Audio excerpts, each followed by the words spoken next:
Salut à tous, le journal du foot de ce lundi 27 janvier. L'hommage de Neymar à Kobe Bryant lors de la victoire du PSG à Lille dimanche soir en Ligue 1. Le Brésilien a tenu à saluer la mémoire de la légende du basket américain décédé dans un accident d'hélicoptère en compagnie de sa fille et de 7 autres personnes dimanche. Après son deuxième but de la soirée, Neymar a représenté les chiffres 2 et 4 avec ses mains, formant ainsi le mythique numéro 24 porté par Bryant chez les Lakers.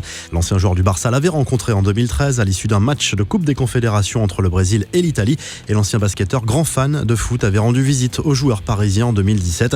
Interrogé sur cet hommage au micro de Canal+, la star du PSG s'est expliqué: j'ai vu les messages à la mi-temps sur les réseaux sociaux, c'est une grande tristesse pour le monde du sport et pour nous tous. Je le connaissais, j'ai fait cette célébration pour lui, a commenté le Brésilien. Kylian Mbappé a lui aussi rendu hommage à Kobe Bryant sur les réseaux sociaux comme d'autres stars parisiennes.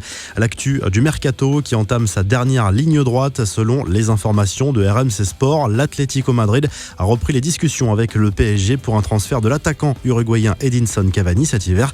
Une deuxième offre des Colchoneros est imminente et ce sera sans doute la dernière. Aucun montant n'a filtré pour le moment.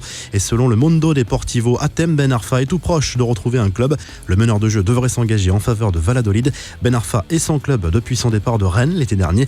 Quelques infos en bref. L'hommage de la Beaujoire à Emiliano Sala, disparu il y a un peu plus d'un an dans un crash d'avion alors qu'il devait rejoindre Cardiff. Les supporters nantais lui ont consacré plusieurs tifos lors de la rencontre face à Bordeaux dimanche en Ligue 1. Intraitable en championnat, Liverpool a plus de mal avec la Cup. Les champions d'Europe qui menaient 2-0 à Shrewsbury, club de 3e division, se sont fait rattraper en seconde période. Il y aura un replay à Anfield. Ça passe en revanche pour les deux clubs de Manchester. United a gagné 6-0 sur le terrain de Tranmere, autre club de 3e division anglaise. Les Red Devils se sont imposés sur un terrain catastrophique, loin des standards de la Première Ligue. Le sublime tifo des fans de la Lazio lors du derby contre la Roma dimanche. Hommage à une œuvre de Michel-Ange. Sur le terrain, les deux équipes ont fait match nul, un but partout. Des nouvelles du français Ousmane Dembélé, absent depuis près de 2 mois en raison d'une blessure musculaire. Le champion du monde a effectué son retour à l'entraînement collectif du Barça dimanche et retrouvera bientôt les pelouses de Liga.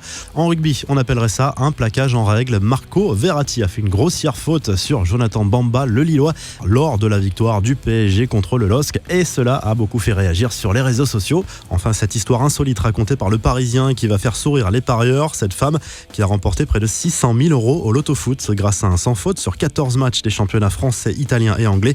Ma technique est simple, je joue l'inverse des pronostics de mon père et de mon mari qui sont fans de foot, a expliqué l'heureuse gagnante qui avait déjà empoché 40 000 € avec la même technique.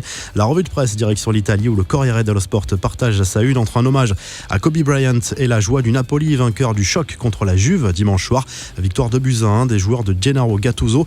Même principe pour Tuttosport qui met en avant l'orgueil du Napoli. Cristiano Ronaldo, encore buteur, n'a pas suffi et Maurizio Sarri a manqué son retour au stade San Paolo, cette fois avec le costume de coach de la vieille dame.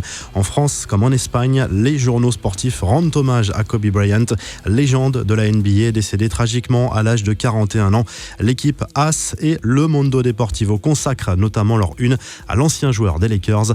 On se quitte comme chaque lundi avec le classement réactualisé des meilleurs buteurs dans les grands championnats européens. Vous retrouvez l'actu foot sur topmercato.com, l'appli Top Mercato, et à très vite pour un nouveau journal du foot.